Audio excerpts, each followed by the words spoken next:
Hello, I'm Peter Stewart. I've got a background in broadcasting, in radio and TV broadcasting for the last, 25 years or so, a bit more than that. Presentation, production, all sorts of things to do with professional broadcast media. And now I'm really interested in the voice space because obviously spending so much time with voice presentation and production. Now that voice technology is really coming to the fore in a slightly different guise. So I'm really interested in that. And so most evenings of the week, I'm here usually together with Suze Cooper, and we're bringing you all sorts of updates to do with the latest in voice technology and the voice platforms and the voice announcements and so on. So a little bit later on tonight, because wanted to bring you some of the details from the WWDC19 event, which has been going on in the United States to do with the updates to Apple iOS systems. Now, as I say, usually Suze is here, but she's not here tonight because she's got other family commitments, but she is going to be here, I understand, for most of the rest of the week. So what has been announced from Apple today, particularly when it is to do with voice? Because there were quite a few announcements to do with Apple, but a lot of those actually were nothing to do with voice specifically. And of course, that's really what we're here for. That's really what we're here to talk about. So not an awful lot, no big announcement, particularly Siri, only a few elements that link with it. It was quite interesting to hear about their voice control. So that's certainly going to be a powerful step forward to extend accessibility and control of iOS and also Macs as well. So your desktop and also your phone devices. A good step forward, but as I say, not specifically Siri. Great for accessibility, as I mentioned. So navigating completely by voice. So all voice processing will be done locally. So up till now, that's been sent up to the cloud. So obviously, if it's going to be done locally, then that means there's going to be much more scope for privacy and security, because of course your data isn't going to be moving anywhere beyond your phone. So that's certainly of interest. Also, Siri's voice is getting an upgrade, the neural TTS, so text to speech, so a whole new voice, which is going to be computer generated. Now, I've got a little bit of video here, which hopefully I'm going to be able to play in and play it to you through my microphone from my phone. So they reckon this computer generated voice, which has been given a bit of an upgrade, is going to sound better. But what do you think? Here we go. Absolute zero is the lowest limit of the thermodynamic temperature scale, a state at which the enthalpy and entropy of a cooled ideal gas reach their minimum value.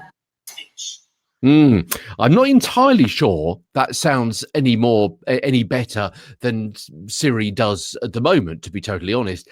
Not as good as Lexi, and I think the pick of the bunch has got to be Google, because I think Google sounds really, really good. I think Google sounds really fluent and really authentic and really human. And I don't think what I've just played to you sounds any of those.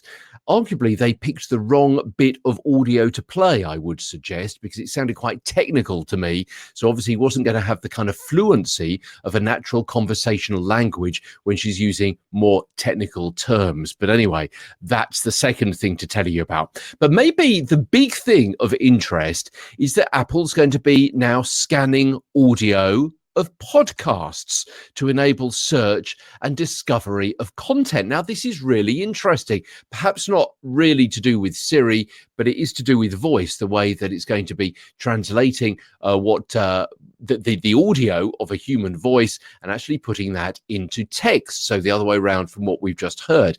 Now, coincidentally, there is a new feature for Google and their live transcribe app. So that's been given an update over the course of the last few days.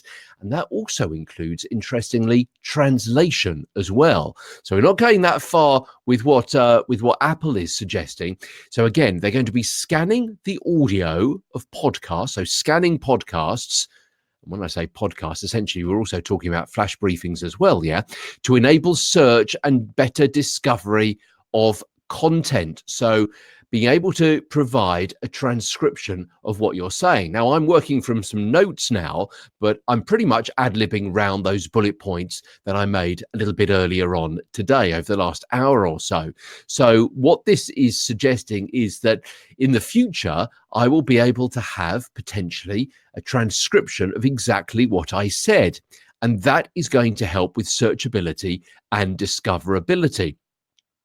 So we've kind of heard some of this already, that voice search is the new SEO. We kind of know that. But if we're optimizing voice for search, that means a couple of things. So first of all, it's going to really be incumbent on you when you are providing audio, whether it be a podcast or, for the purposes of VoiceWorks, a flash briefing, to build question and answers into your audio so there is an exact match. So when somebody is asking, the smart speaker is asking the device for an answer to a specific question, make sure, the same way as we've been suggesting for a while, that you put that exact answer, that exact question onto your web page. Make sure that you try and build that exact form of words, the question and the answer, into your audio, into your podcast, into your flash briefing as well. Make sure there's an exact match, because then you're going to be able to come up much higher in the returns when there is a voice search. Now, of course, Google's been investing heavily in voice recognition for over a year now. I mean, Duplex was announced right about this time in 2018, of course, transcribing podcasts and YouTube. So it works out how human beings talk, not how we write, not how we put together text on a page, but how we actually talk. And of course, that's much more difficult for various reasons: dialect, language, for translation, intonation. Also, where do you go at the end of a sentence? When does one sentence flow into another one? And so on. So all of those little bits, because obviously when we're talking, you're able to follow what I'm saying.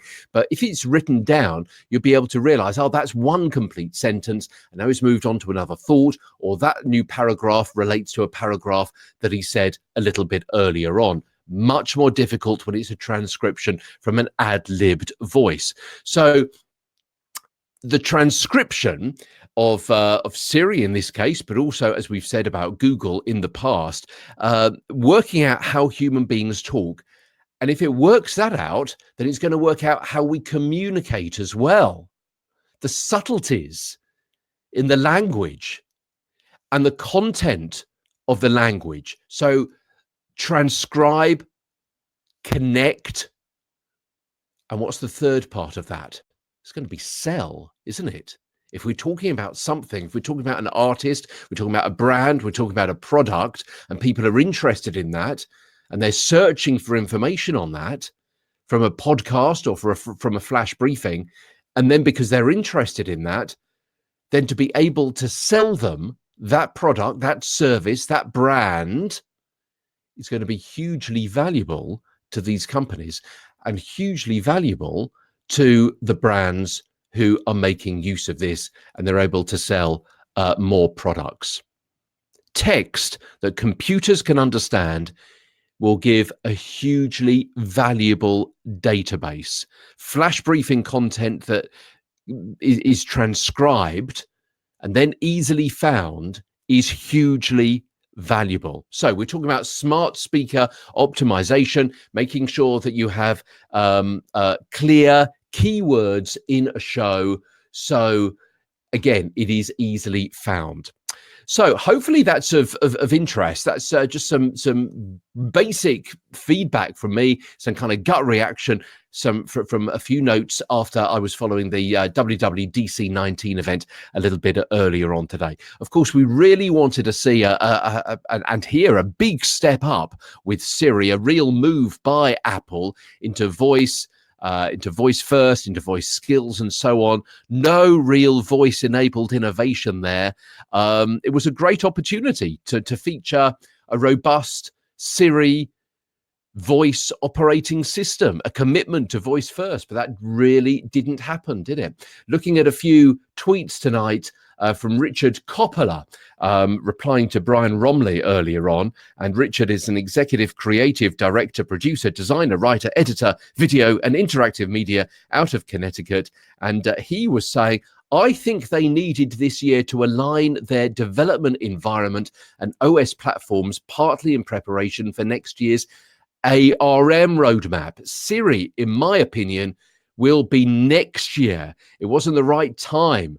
But Brian, you're the expert, but I don't think it's too late. I think Siri is 2020. So maybe they're going to pull some fantastic prize out of the bag next year. But, Duplex was a year ago already, wasn't it? Thanks very much indeed for following. Thanks for listening to my ramblings, my thoughts. I hope they're of some kind of interest. Maybe they sparked off some kind of idea with you. I will leave you with this one more thought from our friend Kane Sims at VUX World, who said, I wasn't expecting a 180-degree pivot to Siri OS tonight, but deep down, I was hopeful of something. It's the first time I've thought they really don't get it. Watch this space. I'm sure there's going to be more talk, more translation of what Apple has or hasn't announced over the next 48 hours. But for the moment, thank you very much indeed for listening to my thoughts. I'm Peter Stewart.